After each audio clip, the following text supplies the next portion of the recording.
I would say the most relatable thing is the chirps. The bond, the chirps in, the banter.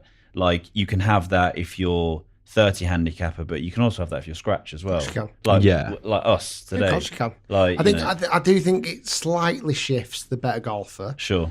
But it all depends in the actual group of friends that you're playing golf with. Absolutely. Like, there's certain groups that I'll play golf with, and there's no kind of banter or chirping going along at all. Yeah. And there's other groups where it's like acceptable, and it's weird if you don't. Yeah. Do you like that? Are you? I'm not. No, it's not me. Really? Yeah, I'm not. Because you were really giving it. I really felt like you were rubbing off on me this week. To the point where I actually played a match against Pete after playing with you guys today. I was giving some. Lads, I have really learned some new tricks off you this week. I really have. I'm quite proud of myself. I think it's the best thing when you hit someone with a good chirps. Then they're like duffer shots, and you're like, got it. Yeah, I mean, I think to some degree, almost like you've got to just be able to back it up though, because you can't be giving it all and then end up hitting a bad shot yourself and things like that. So that's I tell you what, when you do give someone something and then you like big fat or it's the worst feeling because it's fuel for them. Then how does the humour cross over to transatlantic, to American followers? Like, I feel like your audience will be very UK based. Am I right in saying that? Yeah. Like, does it translate over to American humour? Because it is different, isn't it? I would say the kind of equivalent of you guys is like St. Andre's over in America. Sure. Yeah. And they make quite kind of almost very high-end content, comedy sketches. Almost cinematic sketches. I mean, some of the camera work they have is crazy. outrageous. But different audiences. But I feel like, do you have comments from Americans going, I kind of don't get this, or do you just feel like you've not tapped into the American audience yet? We are heavily dominated. I think we're 70% UK, but then, funnily enough, our next biggest territory is the US. So, I mean, we'd love to grow the US audience. Obviously, there's so many golfers over there, but whether we are too sarcastic, whether we're too British.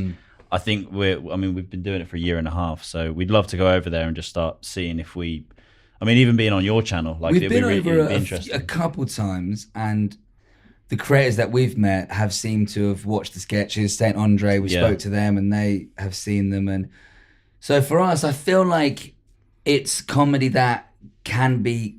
It's certain sketches I think could work, and then certain that we do. But I do think it could work. I guess it's just trying to actually get it out there. I'd have no idea how to even try and get the content going out there, but I've been very fortunate in my kind of career. A lot of my audience has always been US heavy. Really? And like from very often, like even now on my main YouTube channel, like 48% of my audience is from the US, 20%, less than 20% is from the UK. And I think really it's just volume. Less than 20%? Yeah, less than 20%. Oh, wow. But it's like, it's like 48% US, 20% UK, then it's Canada, then it's Australia, then it's all different countries around the world. The kind of percentage starts to go down. Crazy, yeah.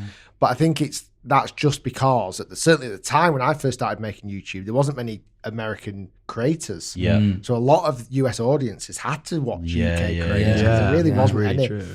And I think to some degree, my presenting style works in the US. It's not overly sarcastic, but I always worried that sarcasm doesn't quite land in America. Sure. I really think it does. I really think it does. I think they're unbelievably sarcastic in their humour. It's some of the dry humour sometimes doesn't quite hit where it needs to hit. But I definitely think your content will, as it continues to grow, and I know you've made some content out in the States recently. I think if that was the tactic, keep making content out in the States, and I think you'll definitely help grow that kind of, what do you say, it was at 10% or something? Yeah, I would say it's around, I think that's really interesting to say that. So before we went over to Vegas in November, I think our audience was about 12% America. Right. And then when we started posting the content after about a month, it jumped up to 24. Oh, great. So it felt like just being over in America helped that. There's just more golfers. Yeah. Basically, there's just more golfers. And I think if they looked at one of your sketches, and all due respect, if you're filming it in November on a cold, wet, horrible looking golf course in the UK, which happens, doesn't it? someone American goes, it's not for me that. Yeah. And if it's in the sunshine, you're wearing shorts, t-shirt, like they go, oh yeah, this must be content that's aimed for me a little bit more. Yeah.